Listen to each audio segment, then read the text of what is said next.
Hello, and welcome to the Chicane Podcast, where we discuss all things in the sim racing world. I'm your host, Jason Rivera, and I'm joined here again today by Mr. Eric Kelly and Jeff Smart. How are you all doing today? Doing good. Hey, we're doing well. Doing well. That's good to hear, man. I'm doing great myself, and we have a few topics to talk about today. We're going to cover LFM today, which is low fuel motorsport. And we're also going to cover an application that's called Multiviewer. And Jeff's going to cover that for us. And then if we have time again, which I said the same thing the last episode, then we'll touch on the different sim racing platforms. It's just we have so much info that's kind of taking precedence. We want to put the meat and potatoes out first, if you know what I mean. So yeah. Without further ado, I'm going to get into LFM. So LFM is a server that hosts ACC and Assetto Corsa, the regular Assetto Corsa races. It is the most competitive thing that I've put myself through. And I'm pretty sure Jeff can elaborate just a little because he's in the process of getting his LFM license. So I want your thoughts on that so far, Jeff, on your progress and where are you with it? Yeah, Jason, it's a challenge. Those times that those guys are throwing the requirements to qualify, if you will, for LFM is a challenge. I'm on the limit now where I need to drive the car above my ability level. I can meet the time, but maybe a quarter second, the cutoffs, but there's not much room if I make a little bit of error. I'm driving the car at the limits that I have, so I'm sure you'll get into it more in some of the requirements, but I think it's like 3 or 7 laps under a certain time frame, and I can do Right. 1 or 2 laps at the meeting the requirement, but I'll eventually. I'm too far on my limits that I'm gonna go track limits, and you need to do those. The laps need to be in a row. I'm close. It's a challenge with me, with the 2 kids. I can't get in there and really master the track before they LFM changes the track for where you have to qualify on. But I'll let you go more into the requirements for qualifying to be able to race on LFM. And then I can kind of chime in a little bit more. Right. And most of what you said is right on point. So the LFM license, first of all, you need a safety rating of a minimum of 80.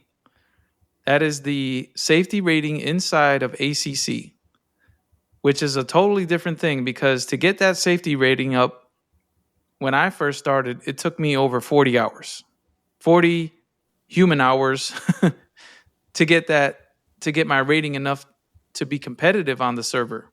And then on top of that, the LFM server has their own safety rating, which I'll go into in a bit. And they also have their own kind of it's called ELO, and they kind of match you based off your ELO. And it's based off your performance. But for a license, to cover the license piece, it's 7 consecutive valid laps driven on their server. And it's a weird number because it says here that in order to obtain an LFM driver license, a hot stint, right? So a hot stint of 7 consecutive laps must be driven on one of our 2 license run servers. So they have a feature where if you have a safety that's higher than 95 and you're able to qualify, they'll start you at a higher safety rating is what they'll do. But the minimum is 80. And it says here, the average lap time of this hot stint must not exceed 107% of the LFM track record race. Basically, the LFM track record on this particular track, you can't exceed 107%. So there's a weird calculation that you have to do to get those times. I highly recommend just going on YouTube. There's a bunch of YouTubers that have the license guide, if you may, and they cover the track, they cover the corners, they cover the actual time that you need. Highly Also, recommend. highly Highly recommend. recommend. Go watch the video. They're an hour plus long, where you can go track limits, where where you can go over the curbs, where you can't, what gears you should be in, setting up for the previous curb. So, Jason, I want to before you moved over there, just to articulate that to the listeners. That is good stuff. That is super helpful to people. Is there, especially if you have limited experience on the track that they have, that they're qualifying on. Oh, Yeah, definitely. No, no problem. Definitely. so I guess without not even being able to, I guess, dip my toe into that world yet, is LFM only on Assetto Corsa? It's Assetto Corsa and the original Assetto Corsa. Assetto Corsa, sorry, Okay, ACC and the original Assetto Corsa. okay, So cool. they're actually out of Europe, this server. And then furthermore, it says here, just to cap this off, is that you need at least an 80 to required 80 safety, SA, safety rating, is required to be able to connect to the server. So you can't even connect to it without having that a high safety rating like that. So the Hmm. procedure of the license run, and they go into detail, and it's basically 7 clean laps. So if at any point Hmm. you go off track, spin out, lose the car, you start all over again. And Yeah, it could be stressful, man, because it could be stressful, but at the same time, in my own personal opinion, it's worth it. Because think about it. How many times have you jumped on a server that anybody can join and you have people that just don't take racing seriously without mentioning, because a lot of people like to put the blame on kids, right? There's kids out there that actually race and want to take it serious. So I don't want to do that. yeah, And I don't want to just point a finger at a younger adolescent that is really exactly. competitive and is interested. You know what I'm saying? Yep. So Yeah. yeah, so it's worth it. And the Yeah, I what mean, you yeah, go ahead. you're going to have to be committed to qualifying on LFM. I mean, you're going to really need to put some time in practice on that track, specifically grinding out some laps. In 7 laps full out at qualifying pace for that, those time limits are. You're not going to just jump in the rig and Yeah. do those times. But when you qualify, you're going to have competitive racing, like Jason was saying. Yeah. That makes sense. So Usually just another clean. question. Usually clean. Usually clean. If you guys watch my recent streams, that's not always the case now. But go ahead, Eric. Yeah. So just thinking about it because, I've heard Jason talking about LFM before and how you know, it's very competitive. With it being out of Europe, are there any like network connectivity requirements? Like, do they require a certain ping or something like that if you're going to actually race? Because I assume that would kind of affect the quality of the race if you have somebody trying to race and they have a terrible network connection. That is a good question. That is a great question. I know that you will be kicked out of the server if you reach a certain ping. I'm not sure what Mm, ping that is. So they okay. monitor it, is what I'm saying, but it's automated. Okay. Same thing with Yeah. Assetto Corsa. If your ping is over 100 and something or 200, you're getting kicked. Okay. And That's cool. yeah, at least they have those measures in place for the Mm. server. But me personally, being out of Hawaii is no secret, and we're reaching European servers. That's halfway around the world. I Yeah. haven't had a single issue. I would see lag spikes, but it's not server related. It's lag spikes with other drivers, but it's very Yeah. minuscule, very like maybe a jitter here and a jitter there, and that's about it. You can still Okay. hold close racing because it's you can check it out for yourself on one of my streams. It's pretty smooth. It's almost like I'm not racing online. It's almost like I'm racing the AI. Is that smooth?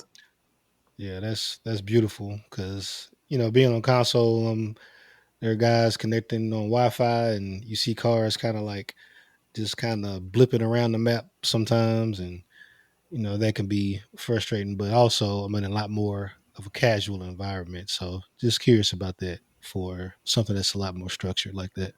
If you're talking about GT7, I know GT7 has a pro league, and they have different Yeah. leagues that take it serious too. There's options for Oh yeah. you. If you're on GT7, Eric can definitely touch on different leagues, and because you don't have to, you're not forced. You're on a console, you're limited. I understand that. But then there's people that are making these types of groups that are making it so that way, hey, you Yeah. guys want to race and you really serious about this is the place for you, right? So Oh yeah. Yeah, definitely. And not to say that that doesn't exist. I mean, they're having the manufacturers cup for 2024 right now, where you got pretty much every major sponsor, and there's money you too know, involved in that too. oh, yeah, it's an entire It's like a race day level production. It's a track day. It's They Yeah, do that it's in LFM crazy. too. They have Yeah, prizes. They What impressed me on LFM recently is, we just had the Nordschleife track drop. So yeah, then yeah. there's 50 cars on the track in real time. I don't know how many. That is a Man, lot of, yeah, that is a lot to process on a 24-hour race. The server, ooh, obviously, it's not perfect. They had a yeah, crash because it was their first time, but they definitely bumped the numbers up, capability wise on the man, server side of things. yeah. I guess they had to. So was it all just all the same group, or they had multiple groups racing at one time, or Great question. Different categories. So okay, it's insane, dude. You have the GT4 class, the GT3 class, and there's one more. I think the TCR class, but TCR doesn't apply. That's my mistake. TCR would be on iRacing. I believe it was GT2, GT3, and GT4. I need to go back and hmm, and verify that, but they do support multi-class, which is insane because if you're in a GT4 and a GT3 is behind you, you need to move out the way. Yeah, that's yeah, confusing. I've all been the in a way out the handful of way. races like that, and it's a bit much for a beginner. Oh Oh Hey, yeah, yeah, yes, definitely. yeah. hey, And Jason, and Everybody that's a has to know that's a the good point, Jeff. Go ahead, Jeff. I was going to ask, being that you said it was out of Europe, do you have any issues, especially, almost living on the other side of the world, when you get in the rig trying to find a race? Or do they offer them, every hour, et cetera? Is there enough people to fill a race? What does that look like? That is a great question. So in the LFM season, there's different categories, which I'll touch here in a second. But to give you quick synopsis, right? There's different categories, like different classes. You have your GT4, your GT3, and now your GT2 class. But then they're divided by the type of license that you have and the type mm, of safety rating that you have as well. So you have to be high enough. And then on top of that, for Nordschleife, you have to get another license just to race on the Nordschleife track, which I don't have, by the way, because I don't have the pace right now on that track. It's just huge. It's a beast. And I'll yeah, get into that too as well. So for driver license badges, right? I'll go over this really quickly. Everybody starts with the rookie license, and then you can get better license with higher elo, right? So the licenses as follows: rookie, iron, iron plus, bronze, bronze plus, silver, silver plus, gold, gold plus, platinum, diamond, legend, and then there's alien. And to be an alien, you need a minimum of 8,000 elo. I'm only at 1,200 elo, just to give you context. Okay, so for the iron, for the iron you just need 10 ranked races and 1,000 elo or less. And for iron plus, you just need 1,000 elo, anything over. And then bronze 1,300 and so on and so forth. 1,300, 1,500 bronze plus. Silver is 1,700, and then 2,000, 25 ranked races. Gold is 2,500, 50 races, and Gold Plus is 3,200, and then it just keeps going up, man. Platinum 4,000, Diamond 5,000, Legend 6,000. And in addition, I'll cover this really quickly. For the safety ratings, you have F as in Foxtrot, E3, E2, E1, D3, D2, D1, C2, C3, C2, C1, B3, B2, B1, A3, A2, A1, and then you have an S. And I am currently and very proud, I have a B3 safety rating. So Good you for need you, man. That's impressive. Thanks, man. I appreciate that. Takes a lot of work and grinding and technique and stuff. Good for you. That did take a long time, man. I'm not even going to lie. So the license does, the track for the license does change with every season. So just go on the website and check what the track is at that particular time. And you want to take advantage of that, right? Because if we're mid-season, just hear me out, guys. If we're mid-season into the LFM season, whatever season, we're season 14 right now, and you start learning this track, and 2 weeks go by, and you still don't have the pace, they're going to change the track. So it's going to be a waste. You want to start right at the season start.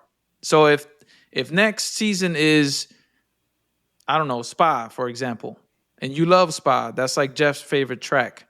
Love it. And you know Spa, and you can definitely, if you know the track and you know the layout, it's not hard to gain those seconds or tenths because you already know the track, and all you got to do is find ways to push it. And I even mentioned to Jeff this morning that he just got a brand new set of pedals, the P1000s, and he told me that he's breaking his all-time fast, records within a few days. And I told Jeff, I was like, Jeff, you should be looking at competitive setups to bring that time down just a bit further to give you the boost to get a license. That's my opinion, though. Some people, I did the license test using the aggressive setup, just to let you guys know. But I struggled. It took me a long time to get there, but I got there. And trust me, anybody listening to this podcast, if I can make that safety rating, you can. Anybody can do it. You know what I'm saying? Even if it's a few hours a week. Go ahead. Jay, I was going to say the safety rating in ACC is, I think, a lot more fun and enjoyable portion of it than the grinding on the single track, because you can do it racing AI, right? And just find a track you're comfortable with. You can turn down your AI just a little bit, and you're going to want to run door to door as much as you can in those races. You don't have to win them. Set yourself in mid pack. That's what I did, and you just good driving, clean driving, door to door. I did waste a number of weeks trying to drive bumper to bumper. That doesn't help you out when it comes to safety. You got to be door to door. You want to be side to side as close as you can. Side. Yep. And then just have fun as you're doing it. Learn some technique while you're doing it. And then once you get the safety, then you just have to, like Jason was saying, time it right with where they are in the season and a track you're comfortable with. And just, start grinding on that on the track to be comfortable with it. And I have another thing for you, and this is going to make you laugh, Jeff. For the love of God, if you have a visitor come over the house, you know where I'm going with it. I do. Turn off the damn ratings. Just turn them off. Because if you let somebody in that car, it doesn't matter if you're in a practice race. They wreck the car, it's recording everything that you're doing. Everything. Yeah, so everybody out there knows now that I had some friend came over and stayed with us. Obviously wanted to drive in the rig, jumped in ACC, and I did not turn off my safety rating. So anybody that's done a sim racing, especially the gentlemen, I always find it's the gentlemen that throw it into the wall first turn. They think they can go, gas pedal all the way around the track. I find, I don't know about everybody else's, but the women first-time drivers do much better than the gentlemen. They just kind of take their time. They're okay to use. They're gentle. They're okay. They're happy to use that brake pedal. The guys just want to go hammer down around the corner. You can't do that. So yeah, turn Gotta your see what safety rating gotta see. off when your friends get in your rig. Yes. That applies to you too, Eric, man. When you start getting into ACC like that, you might want to turn Yeah, that off. It's I'm it's there. hard earned and it'll go away real quick. Yes. Yeah, definitely turning that off. I may put them in Need for Speed or something. Yeah. I don't know. No, definitely. And I mean, the same thing can be said about GT7. I don't want to put them down. You don't want to have Yeah. somebody join a race using your record, your profile that's Oh being yeah. recorded. You know what I mean? Yep. 100%. So, Yep. and to wrap up LFM, so LFM has races at different times. I'll go ahead and check what's going on at this minute. But for penalties, just keep this in mind, guys. It doesn't matter who did it.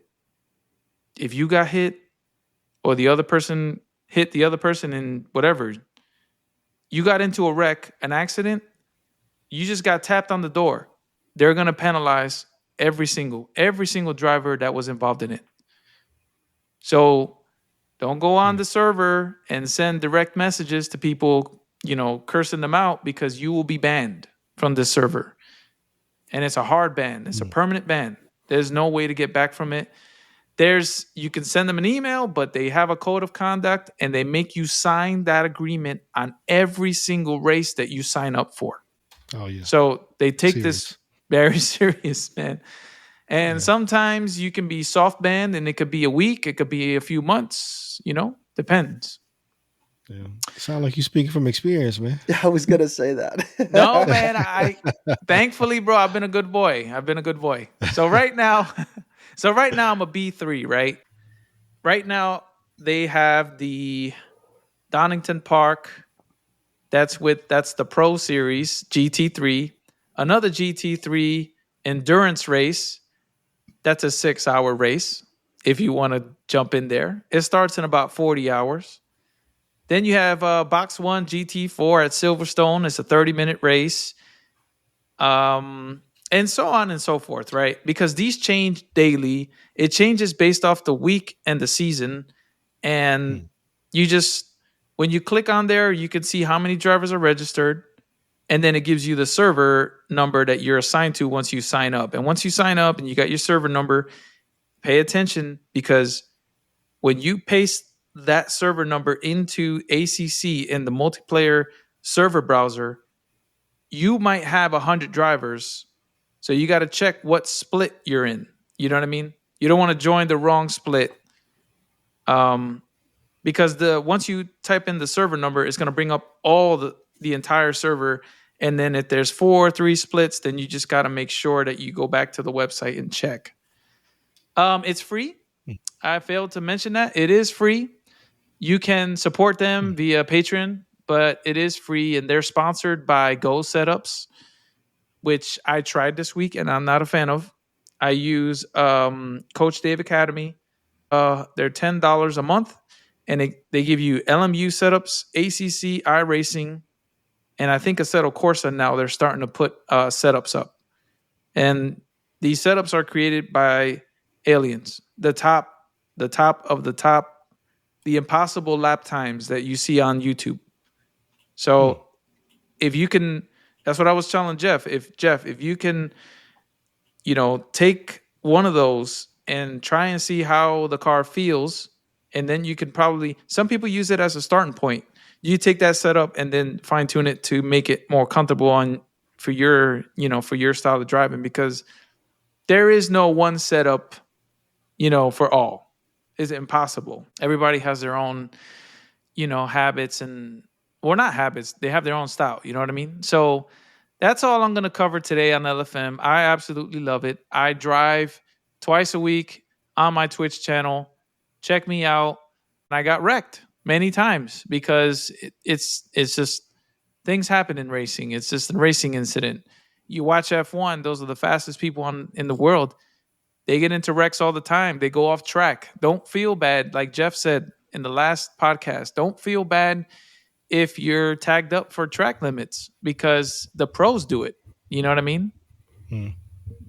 So with that said, I'm going to hand this over to Jeff, and he's going to cover an application that's amazing. And I actually use this application while racing, and it's kind of cool. It's a tool and it'll help you compare lap times, but I don't want to take up Jeff's time. Jeff, go ahead. Yeah. All right. So, um, I'm a big F1 fan, watching F1, and I stumbled across an app called Multiview, and it is blows the standard F1 broadcast out of the water. So if you're interested, you can head over to multiviewer.app and then download the application. The only catch here is it does require an F1 TV subscription. It's about nine bucks a month, but well worth it. Even if it's just outside, if you're not going to use Multiviewer to get that, you can watch at your leisure. You can watch the free practice, qualifying, pre-qualify or pre-race show, the race, post-race show, all that stuff whenever you want. But separate from that, the multi-viewer is fantastic. So what it really is it gives you the ability to watch different cameras from the F1 broadcast. So if you've ever watched F1, you'll see the normal broadcast where you have the European broadcasts, and they'll switch from camera to camera, showing individual, racing between first place and second place, seventh place, eighth place, a certain chicane, whatever. But it also lets you put up as many windows as your TV, computer, whatever you're watching it on can push out, and you can see clearly. So the way I kind of set it up is I have about 2/3 of my screen is the main broadcast, and then since I'm a Mercedes guy, I have my two Mercedes camera views or first person view. So they have the camera right over the head of the driver. So I have George Russell and Lewis Hamilton from their individual car feeds.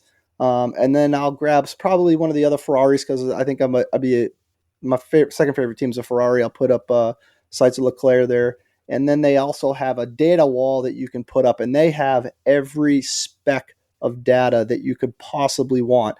You're talking the RPMs that they're in, the gear that they're in. It breaks each of the sectors of the track, the 3 sectors of the track. They break it down into 5 individual portions of each sector, and they give you a green, yellow, or red on speed on how well they're doing. They have their fastest lap time, their average lap time, their last lap time.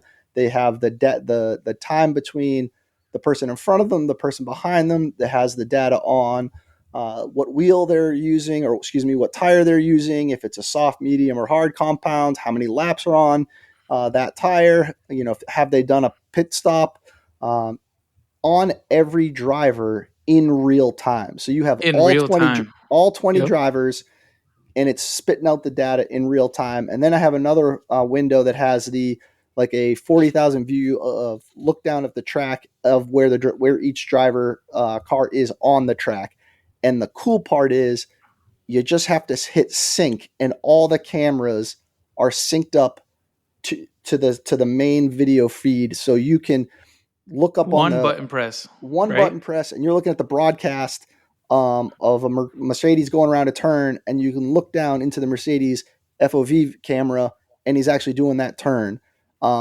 It's just gives you a much more better appreciation of what these drivers are doing in the car when you see all the data that they're dealing with, changing modes on the car, DRS, are they using overtake, the ERS, all while they're doing, Yeah. driving a car 200 miles an hour. It has totally changed the way I watch F1. It's basically like the screens that the race engineers are staring at, the weather and the track and the different cameras. And then the thing that I loved about, and thank you, because Jeff was the one that told me about this. He called me up and he's like, dude, stop what you're doing. And you need to install this right quick. And I love it because the audio. So when you're watching F1, sometimes they'll play audio, like an audio message from a driver, but you don't get to hear the entire audio that's going on through the race. And this thing lets you know, is kind of nice. The UI, it'll have a picture of the driver in a little circle and how much time did they speak for, and you can click on that and actually hear what the person was saying on the radio. Yeah, It's amazing. it's That's fantastic. dope. Like Jason said, if you've ever watched F1 and you see what the race engineers, what they're looking at in the garage and how they're monitoring the car, like you get that data.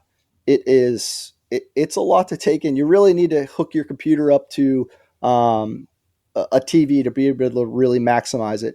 Another really cool part is you lay all these windows out on how you want it and fits well onto your TV, and then you hit save, and it saves where those windows are. So you get in for next week and you want to watch the race, you hit open up, last save broadcast, and it will open up all the cameras of each individual driver that you Right. wanted, and the data wall where you want it, and you don't have to rearrange all that stuff all over again. It's a spectacular app. It's free as long as you have a F1 TV subscription. It's impressive, well worth it.